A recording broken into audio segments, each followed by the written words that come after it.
J. Peters here. It's a rainy day in the Maritimes. Got back from court, doing some family stuff this morning, so that was fun. Good morning.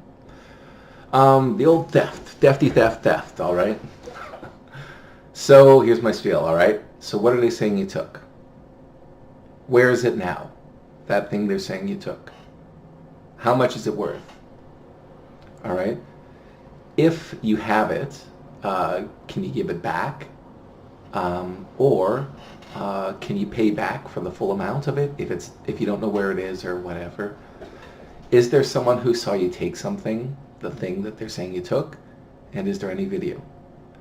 Nelson J. Peters, I'm a lawyer in Moncton, New Brunswick. I've done a lot of thefts. So I think it's top 5 theft under specifically section 334.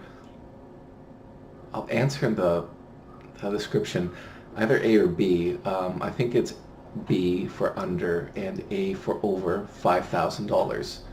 So, this is often what people will call shoplifting. Here's what I hear. I say I've seen a lot of these. So, apart from the guys who are coming in, they know what it's about, and they're like, yeah, okay, so what am I looking at, all right? That's a different discussion. I forgot it, I didn't know it was there. Must have fallen into my bag, right? There's a lot of grocery stores. That's where a lot of this theft under. A lot of that happens there. Walmarts. The one thing that I always was curious about is, why is it always meat, right? Like, you usually hear the descriptions for a theft under, and it'll be like, this guy was caught with $300 worth of meat in the shopping cart, like booking it for the parking lot. But he's like, I was blacked out, right? So he doesn't know what's going on. I actually asked a few of my friends who are a lot more streetwise than I am, and they told me the reason why people always steal meat is because that's really easy to get cash for on the street, because that's what it's about, right? Like, if you're looking for a fix and you need money, all right, what you do is you steal meat, I guess. The idea is that, like, poor people, who are usually people they know, who are on welfare and stuff, they don't have money for, like, good meat. So if someone offers them, hey man, I got some beef stew cubes here, you snap that up for like $5, right? It's just easy cash. Now you know. This is my life, okay? So, like, just word to the wise, like, don't use your kids. Potential thieves, I guess we all are, right? Don't use your kids, okay? It's like, that'll be an aggravating factor if you're like, slipping stuff into their stroller or whatever. Yeah, that's aggravating. Judges don't like that. Another thing is theft from employer, just about everywhere, almost automatically means jail. Now, if it's your first time, right, you can probably talk them into house arrest with an early guilty plea. House arrest, I'll tell you the details about that sometime. It's not what people think it is. They get it anyways. But, yeah, man, if you steal from your boss, it's because what the courts have said is that it's an abuse of trust. And the other thing is, you're going to have a hard time getting a discharge, because that's usually looked on as like being a matter of public order. In other words, the public should know that this guy did this. This guy stole from his boss. I mean, if you were hiring someone, wouldn't you want to know that? So here's what they have to prove for a theft. Material intent. That's a fancy legal word for, like, did you do it? What they're saying you did, right? Did you, at 1840, on June 21st, 2018, remove a... Yeah, like, whatever. You walk through a Walmart, the first thing that comes to your mind, take that, put it into your shopping cart, and then walk towards the entrance, making no effort to pay for it. That's usually how I see these things in the disclosure, right? And your witness will typically, in a department store or grocery store, be a security person who's there, who's watching you do it. And, sometimes they will follow you. They'll be undercover or whatever. And, they're, like, making notes, right? And that's their job. So it's like, they usually tick off their boxes pretty well.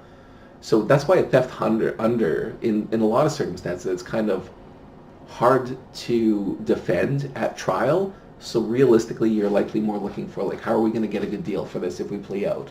Okay? See, that's the thing. Material intent is usually easy to prove. What can be more difficult is criminal intent. It usually is. And that's just that whole idea of, basically, simple terms, I did it and I knew it was wrong and I did it anyways. Or I should have known that it was wrong. So defenses might be something like, I actually paid for this, the thing they said I took. I was given the thing they said I took, right? I honestly believed it was mine. You know, who hasn't done this? This happened to me a while ago. Like, I got out of a restaurant. You know, there's a white car in front of the place where I parked, and the door's open, which I'd left my door open, and I get inside and I go to put my key in, and I'm like, wait, my coffee's not there. This is someone else's car, and I just immediately got out. You know, but I mean, I honestly, there was a white car, same make as mine, same shape, you know, looked the same. It was just when I sat down, the seat was off. So, you know, that stuff happens, you know, and who hasn't left the grocery store and, you know, you've got something in the bottom maybe that you've forgotten about, you know, and that's the problem. Sometimes people will say that to me, but, you know, and that's the thing as a client. You know, if I believed my client, and I thought more importantly that a judge would believe him, I might in that case put him on stand and be like, yeah, man, I forgot. You know, but usually that's not what I'd see as duty counsel. Anyways, talking about like payments or being given the property, like that's something else that might happen, right? Like let's say someone goes and files a police report, this guy stole my car, right? And then the police go and they charge the other guy and he says, wait, he sold me that car. You know, and he comes up, he's got a receipt. All right, so the police, what's going on? Hopefully they go talk to the other guy, like, what's going on? Here's a receipt. Oh, wait, well, that's not the price that we agreed in. Well, that's different. You know, then at that point it kind of becomes maybe a private dispute. Like you got a contractual dispute. You didn't fulfill the terms of your contract. Like, what are you saying, buddy? Anyways, I haven't ever seen that, by the way. So not a lot of that clogging up the criminal dockets. Here's the other thing. It's just these little things get to me. I notice these little things. Okay. Other forms of theft. Section 323 to 333 of the Criminal Code of Canada provide for more specific instances and exclusions from theft. Section 323, theft from oyster beds. 324, theft by bailee of things under seizure. 325, exception, when agent is pledging goods. There's a whole bunch of these, like, really specific kinds of thefts. And I'm like, why does this get a separate section? I mean, there must be, you'd hope that there'd be a reason underneath this, a legitimate reason for this. But can you see, like, whoever's writing these laws, can you see how this might confuse someone? You know, like, they're trying to understand, what am I charged for theft? Well, it's in the criminal code. And all they do, like, let's say you've got a physical copy or you're looking online, it's just page after page after page. You just get overwhelmed, right? I mean, is that the goal? I don't know. All that I'm saying is, like, why is there theft from oyster beds? Like, oyster beds. There must be something really special about oyster beds, that they get their own section. Well, everything else, you know, 98% of all thefts fall under another subsection. I don't know. Anyways, that's the criminal code. So I've won a trial on theft. I keep bringing it up, but that's kind of my sell, right? But yeah, we won a theft charge. We took it to trial, won. So here are the facts of the case. So she was a mentally ill woman who was in a suicidal crisis. She went to an emergency room, and she ended up obtaining a needle from a locked cabinet, and that was the whole thing. But anyway, she was charged with theft for taking something without permission and threatening to self-harm with it. You know, and anyways, so, like, you know, the thing about this one is that, you know, at every stage, this person was offered alternative measures, which is a fair and generous offer, right? And when you hear the facts, you know, it sounds pretty obvious she took something that wasn't hers, right?